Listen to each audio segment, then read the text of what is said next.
mayam dang asip yam ti laiwa card trick tawke card trick se sida yawa card se angang mada mari number sequence line laira ada amubuda pair ani si card trick se yam ti laiwa card trick ni chena mari card trick katani hajike angang mari do lorge amu ani jeng hal thamgige angang mari je long matamda si won thoga je angang do order na thamage 4 3 2 1 si 1 gi je si amu da hapchalage hajike hapkiba 1 je ani subo order thamge 1 2 2 subo order thamge aduga haji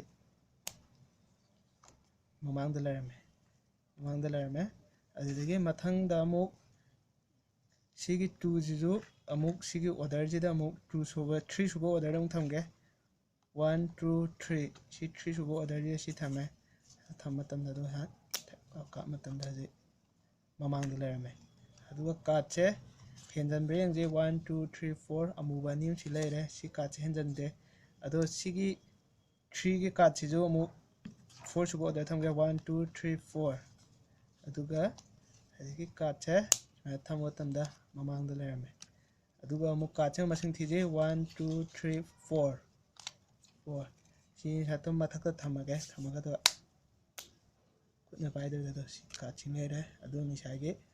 black card mari dina si laire kaigumba sigi card sigi tutorial pamlabde kaigumba 500 like suba matamda ina soidana tutorial ta kani si card sigi matangda thank you all